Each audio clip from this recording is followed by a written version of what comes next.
Brigitte Lahaie, Sud Radio, le Love Conseil. Eh bien Marc Vella, on va parler du doute positif et négatif, ou négatif plus exactement.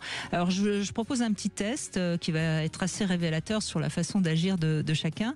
Vous êtes en train d'attendre un ami, alors il est en retard, et donc soit tout de suite vous vous inquiétez, il a peut-être eu un accident, soit vous allez vous précipiter sur son portable pour l'appeler et lui faire le reproche qu'il n'est pas encore là, qu'est-ce que tu fais, je t'attends, etc.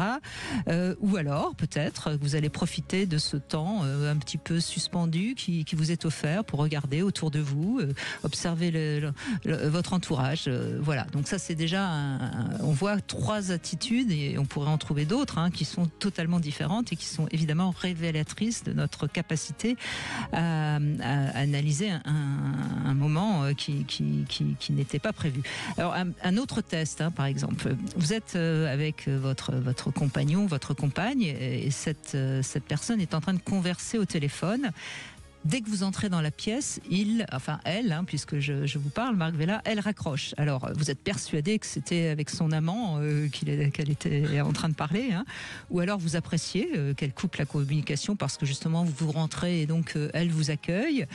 Ou alors vous êtes tout de suite en train de lui demander avec qui elle parlait parce que vous vous intéressez peut-être à elle. Alors là encore, on voit 3 attitudes totalement différentes. Et on pourrait continuer les exemples à l'infini. Et on voit bien que suivant chaque situation, on a plutôt une manière positive ou négative de réagir.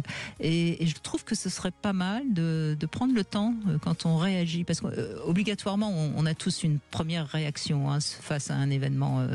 Et donc ce serait intéressant d'analyser si on a plutôt une attitude positive ou plutôt une attitude négative, notamment quand quelqu'un est en retard, par exemple. Moi, je suis assez d'accord avec ça, mais en fait, c'est vrai qu'il y a 2 sortes de doutes. Il y a le doute qui nous ronge. Je ne m'aime pas, je ne suis pas confiant, je ne suis pas à la hauteur. Voilà, ça c'est une sorte de doute vis-à-vis de la vie où en permanence on est, on le disait tout à l'heure, en position de victime, finalement quelque part souffrante. Et puis il y a un autre doute qui est très précieux, qui est celui de la remise en question aussi. Voilà, je n'ai pas été juste. Et moi dans ma vie, ça, je l'évoque dans mon livre d'ailleurs, ça m'est arrivé d'avoir manqué à 20 ans de mesure, de manquer de discernement. Ce qui est normal à cet âge-là, on réagit plus de manière action-réaction qu'avec une introspection. Oui, à 20 ans, c'était plus action-érection, mais c'est comme ça. Mais voilà, il faut bien que jeunesse se fesse, n'est-ce pas? Mais et ça m'a amené effectivement à des erreurs de mesure, de justesse.